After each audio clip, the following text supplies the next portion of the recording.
Hello viewers, আসসালামু আলাইকুম। Urmi kitchen with ব্লগে আপনাদেরকে স্বাগতম। আজকে একটি স্বাস্থ্যসম্মত রেসিপি নিয়ে আপনাদের মাঝে হাজির হয়েছি, সজনে ডাঁটা আর মসুর ডাল। তো কিভাবে আমি তরকারিটা রান্না করেছি সেটাই আপনাদের দেখাবো। প্রথমে আমি চুলায় পানি গরম করতে দিয়েছি ডাল সিদ্ধ করব বলে। আমি ডালটা একটু আগে থেকে ভিজিয়ে রেখেছিলাম, তাহলে তাড়াতাড়ি সিদ্ধ হবে।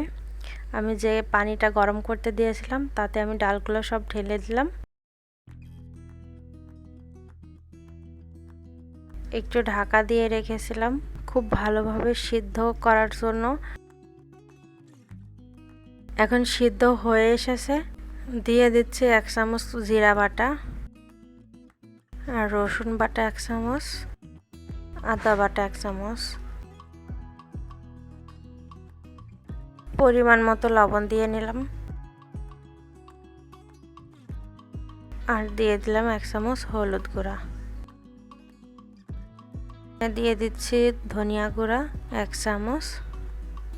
এবার একটু নেড়ে দেব।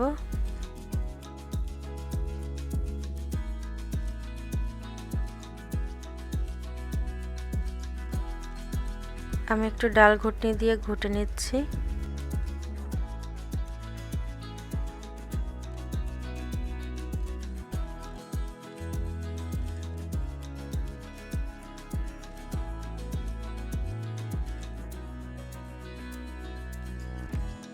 ডালটা ঘুটে নেওয়ার পর আমি যে ডাঁটাগুলো কেটে ধুয়ে রেখেছিলাম সেগুলো দিয়ে দিলাম।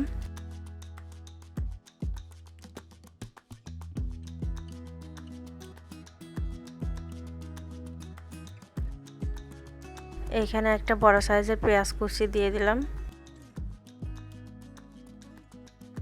তারপর ঢেকে দিচ্ছি, কিছুক্ষণ আরও রান্না করব।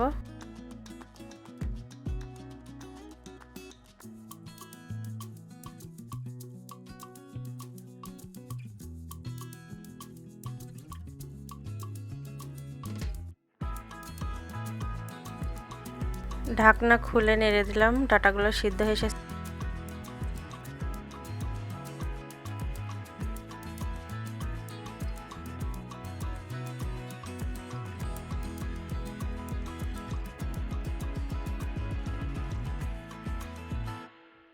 ঢেলে রাখলাম গামলাতে।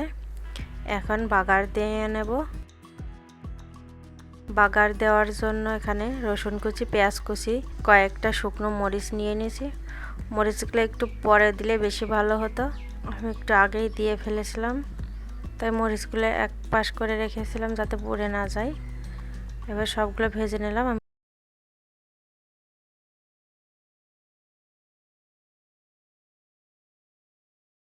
গোটা জিরে দিয়ে নিলাম। তারপর ডালগুলো ঢেলে দিচ্ছি।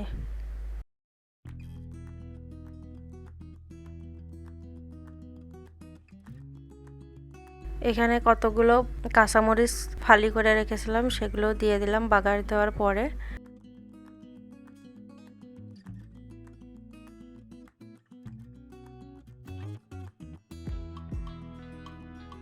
আর দিয়ে দিচ্ছি 1 প্যাকেট ম্যাগি মশলা। এটা দিলে কিন্তু যে কোনো সবজি তরকারিতে টেস্ট বেশি হয়। আর 2-3 মিনিট রান্না করব, তারপরে নামিয়ে নেব।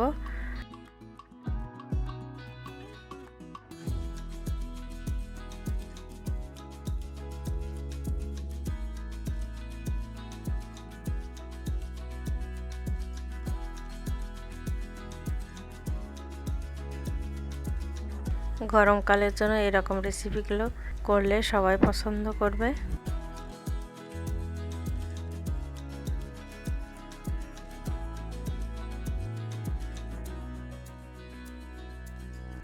দুই 3 মিনিট রান্না করার পর আমি এটা ঢেলে নিলাম। এই তো রেডি হয়ে গেছে সজনে ডাঁটার তরকারি। আমার রেসিপিগুলো যদি আপনাদের ভালো লেগে থাকে তাহলে অবশ্যই চ্যানেলটিকে সাবস্ক্রাইব করে রাখবেন, আর লাইক, কমেন্ট, শেয়ার করবেন। ভিডিওটি দেখার জন্য আপনাদেরকে অসংখ্য ধন্যবাদ।